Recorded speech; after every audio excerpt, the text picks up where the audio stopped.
អុកញ៉ាតាន់ម៉ូនីវ៉ាន់តំណាងអ្នកអុកញ៉ាគិតម៉េងចូលរួមកិច្ចប្រជុំគណៈកម្មការធិការគោលនយោបាយសេដ្ឋកិច្ចនិងហិរញ្ញវត្ថុនៅព្រឹកថ្ងៃទី22ខែមិថុនាឆ្នាំ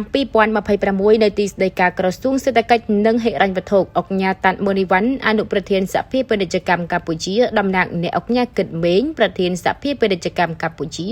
និងជាប្រធានគណៈកម្មការសម្រាប់សម្រួលក្រុមការងារផ្នែកឯកជន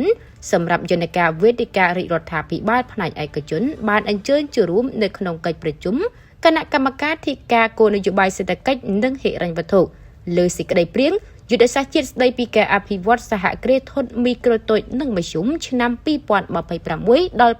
2030ក្រោមអធិបតេយ្យភាពរបស់ឯកឧត្តមអគ្គបណ្ឌិតសភាចាអូនពាន់មនីរតន៍ឧបនាយករដ្ឋមន្ត្រីក្រសួងសេដ្ឋកិច្ចនិងហិរញ្ញវត្ថុកិច្ចប្រជុំនេះក៏មានការចូលរួមផងដែរពីសំណាក់ឯកឧត្តមលោកជំទាវរដ្ឋមន្ត្រីក្រសួងស្ថាប័នពាក់ព័ន្ធដៃគូអភិវឌ្ឍនិងសមាជិកពាក់ព័ន្ធនៃគណៈកម្មការធិការគោលនយោបាយសេដ្ឋកិច្ចនិងហិរញ្ញវត្ថុផងដែរសភាពាណិជ្ជកម្មកម្ពុជាបានឲ្យដឹងថាយុទ្ធសាស្ត្រជាតិស្តីពីការអភិវឌ្ឍសហគ្រាសធុនមីក្រូតូចនិងមធ្យមឆ្នាំ2026ដល់2030មានចក្ខុវិស័យពង្រឹងនិងពង្រីកការអភិវឌ្ឍសហគ្រាសមីក្រូធុនតូចនិងមធ្យមកម្ពុជាឲ្យក្លាយជាមូលដ្ឋានគ្រឹះ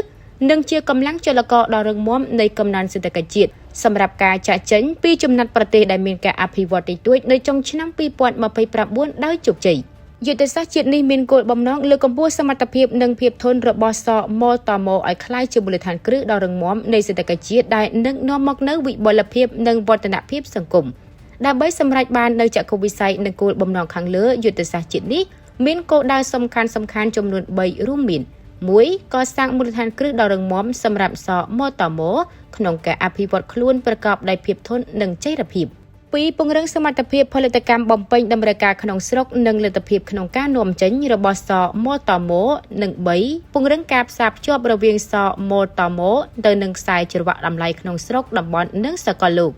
យុទ្ធសាស្ត្រជាតិនេះមានវិសាលភាពលើសហគ្រាសធុនមីក្រូតូចនិងមធ្យមស្របតាមនយោបាយខាងលើដែលប្រកបរបរលើវិស័យរួមទាំងកសិកម្មឧស្សាហកម្មនិងសេវាកម្មនិងពាណិជ្ជកម្មនិងបានចុះបញ្ជីអាជីវកម្មផ្លូវការតាមច្បាប់ជាធរមានដោយឡែកសកម្មភាពសេដ្ឋកិច្ចនិងអាជីវកម្មក្រៅប្រព័ន្ធដែលមិនទាន់បានចុះបញ្ជីស្របច្បាប់នឹងត្រូវបានគាំទ្រក្រោមក្របខ័ណ្ឌគោលនយោបាយនិងយុទ្ធសាស្ត្រជាតិស្តីពីការអភិវឌ្ឍសេដ្ឋកិច្ចក្រៅប្រព័ន្ធឆ្នាំ